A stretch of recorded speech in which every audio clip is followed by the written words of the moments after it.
Review.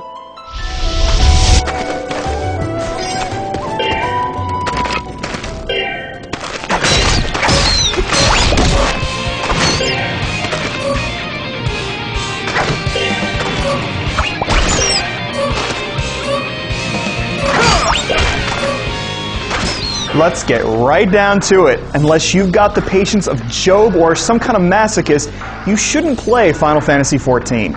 Its problems are so vast that I could spend hours talking about them. The awful interface, the recycled content, the stringent limits on questing, the useless maps, the stupid market ward, these issues and dozens more constantly have you asking that age-old question, what were they thinking? There's so much wrong with this massively multiplayer role-playing game that what's right gets buried under the rubble. The visual technology is great, the flexible class system is a great idea, and there are some pretty cutscenes to gawk at. But that stuff is wasted on Final Fantasy XIV, which requires a lot out of you, but gives back so little in return. This isn't fun, it's work. Once you get through the awful and convoluted account sign-up process and deal with the sluggish patcher, you might actually start getting excited. Character creation showcases the slick character models, and there are a number of attractive races and disciplines to choose from. Your excitement might even grow once you start the game and get greeted with an attractive series of cutscenes that show off the impressive graphics engine. But things go downhill in a major way once you take control of your character. You're constantly left asking questions like, how do I know where to go next? Where are the market wards? How do I find out which vendor sells which items? Why can't I open my inventory with a single key press? From the very moment you start, Final Fantasy XIV seems as if it goes out of its way to make you hate it. At first, you might think this is because the game's complexity requires that interacting with it be this dumb and hospitable.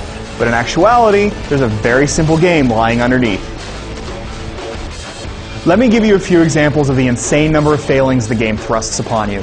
The interface is terrible and sluggish. You have to make a number of clicks and key presses to do something as simple as opening your inventory. There aren't hotkeys for basic things like targeting the closest enemy or switching to a different weapon set. If you want a quick way to do these things, you have to create macros, which requires you to know a variety of text commands. Why doesn't the game use standard hotkeys for these things? Who knows? Plug in a controller and the interface starts to make a little sense, but you have to manually configure your gamepad in a utility that's separate from the main game, the same way you have to customize your graphics settings. The map is an abomination. You can't zoom in and out or use the mouse to scroll. You can't set waypoints, and your story objective is listed on a separate but equally awful map that gives you no sense of where you are in relation to where you need to go. Most vendors aren't labeled, and only a few stalls have signs indicating what they sell.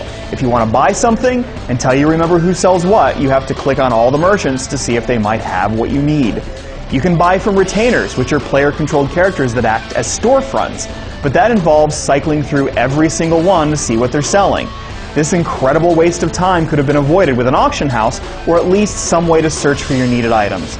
An auction house is apparently on its way, but for now, you need to deal with the worst possible solution to a need that's been figured out and polished up in other similar games for many years.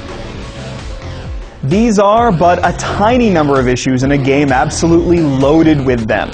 When you finally start making your way around, you discover that there's really not a lot to this place. In the long stretches between story quests, you take short standalone missions, and you're limited to 8 of them every 36 hours, which is insane. These quests are very short, and they're all copy-pasted jobs that give no context to what you're doing. There's no quest writing, no character development, nothing that gives the world any character at all. Even the exploration ends up being disappointing.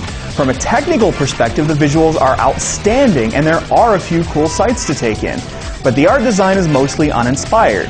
The forests outside of Gridania, for example, are just copy-pasted green corridors.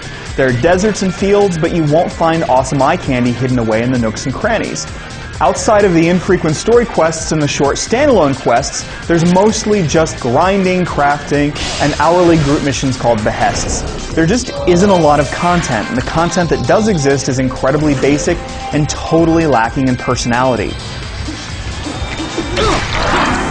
There are a few neat aspects to ease the pain of playing Final Fantasy XIV, however. While you select a class when you first start, you can really be anything you want, whenever you want, simply by equipping a weapon or tool associated with that class. Want to be a conjurer? Grab a wand. Want to be an archer? Equip a bow. When you grab a pickaxe, you become a miner. When you equip a saw, you become a carpenter. And so on. Each class levels up separately, though there is an overall rank that you level up in as well. You can even mix and match skills from different jobs, essentially making up your own class as you go. It's a pretty cool system, even though the combat has some issues of its own. It's pretty standard for the genre, though it has a few twists to make it at least semi-interesting. Unfortunately, there's not a good sense of progress here. Dozens of hours in and you're still fighting rats, dodos, and other creatures that seem best suited for low-level players.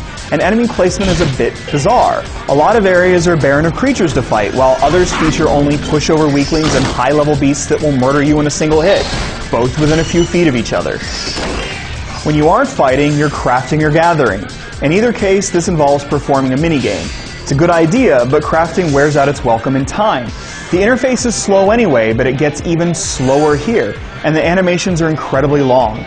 Making a single piece of cloth or a single plank of lumber seems like it takes an eternity.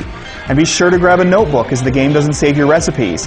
Instead, you have to either remember them, write them down, or refer to some website or another. In fact, you need to refer to outside sources to learn a lot about what to do in Final Fantasy XIV. A game doesn't need to walk you through everything to be good, but this one goes far beyond wanting you to figure things out on your own. It puts incredible numbers of obstacles between you and your fun, and none of them come with any benefit whatsoever. The awful interface, the bare minimum quest design, the complete lack of focus and direction, the madness that is the economy, all these things make playing this unfriendly grindfest a total chore. If you want to know even more, the written review goes into a lot more detail. But suffice it to say, Final Fantasy XIV is not the online RPG you should be playing. Not by a long shot.